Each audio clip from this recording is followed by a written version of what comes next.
ओम गण गणपते नमो नमः। श्रीमद् वाल्मीकि रामायण उत्तरकांड 91वां सर्ग। श्री राम के आदेश से अश्वमेध यज्ञ की तैयारी।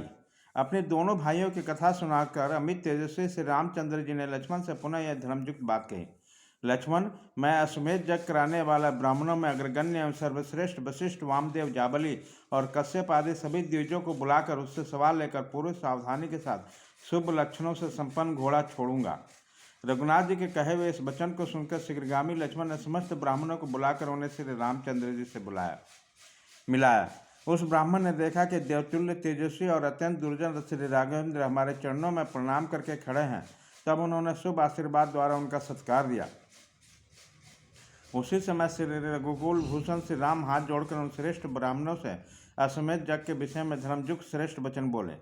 वे सब ब्राह्मण भी श्री राम की बात सुनकर भगवान शंकर को प्रणाम करके सब प्रकार से अश्वमेध यज्ञ की सराहना करने लगे। अश्वमेध यज्ञ के विषय में उन श्रेष्ठ ब्राह्मणों को अद्भुत ज्ञान से युक्त वचन सुनकर श्री रामचंद्र जी को बड़ी प्रसन्नता हुई।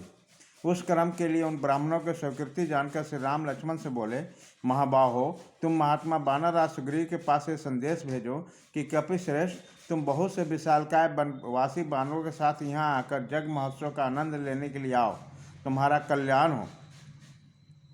साथ ही अतुल पराक्रमी विभीषण को भी यह सूचना दो कि वे इच्छानुसार चलने वाले बहुत से राक्षसों के साथ हमारे महान अश्वमेध यज्ञ में पधारें। इसके सिवा मेरा प्रिय करने वाली इच्छा के जो महाभाग राजा हैं वे भी यज्ञ भूमि में देखने के लिए सेवकों सहित शीघ्र यहाँ आए। लक्ष्मण, जो धर्मनिष्ठ ब्राह्मण कार्यवश दूसरे देशों में चले गए उन सबको अपने अश्वमेध यज्ञ के लिए आमंत्रित करो। महाभाव, तपोधन ऋषियों को तथा अन्य राज्यों में रहने वाले स्त्रियों सहित समस्त ब्रह्म ऋषियों को बुला लो। महाभावों, ताल लेकर रंगभूमि में संचरण करने वाले सूत्रधार तथा नट और नर्तक को भी बुला लिया जाए। नैमिषारण्य में गोमती तट पर विशाल यज्ञ मंडप बनाने की आज्ञा दो, क्योंकि वह वन बहुत ही उत्तम और पवित्र स्थान है। महाभाव रघुनंदन, यहाँ यज्ञ की निर्विघ्न समाप्ति के लिए सर्वत्र शांति विधान प्रारंभ करा दो। नैमिषारण्य में सैकड़ों धर्मज्ञ पुरुष उस परम उत्तम और श्रेष्ठ महायज्ञ को देखकर कृतार्थ हो। धर्मज्ञ लक्ष्मण, शीघ्र लोगों का आमंत्रित करो और जो लोग आवे उन सब विधि पूर्वक तुष्ट पुष्ट एवं सम्मानित होकर लौटे। महाबली सुमित्रा कुमार, लाखों भूल ढोने वाले पशु खड़े होकर चावल लेकर और 10,000 पशु तिल, मूंग, चना, कुल्थी, उड़द और नमक के बोझ से लेकर आगे चले। इसी के अनुरूप घी, तेल, दूध, दही और बिना घिसे हुए चंदन, बिना पीसे हुए सुगंधित पदार्थ भी भेजे जाने चाहिए। भरत 100 करोड़ से भी अधिक सोने चांदी के सिक्के साथ लेकर पहले ही जाए और बड़ी सावधानी के साथ यात्रा करें। मार्ग में आवश्यक वस्तुओं के क्रय विक्रय के लिए जगह जगह बाजारें भी लगनी चाहिए, अतः इनके प्रवर्तक बानी के व्यवसायी लोग भी यात्रा करें। समस्त नर्तक और नर्तक भी जाएं। बहुत से रसोइये तथा सदा युवावस्था में सुशोभित होने वाली स्त्रियां भी यात्रा करें। भरत के साथ आगे आगे सेनाएं भी जाएं।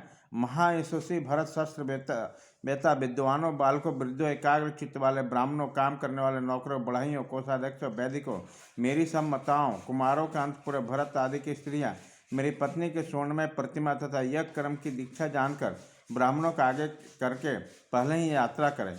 तत्पश्चात महाबली नरश्रेष्ठ राम ने सेवकों सहित महातेजस्वी नरेशों को ठहरने के लिए बहुमूल्य वास स्थान बनाने, खेमे आदि लगाने के लिए आदेश दिया एवं सेवकों सहित उन महात्मा नरेशों के लिए अन्न, पान, वस्त्र आदि की व्यवस्था कराई।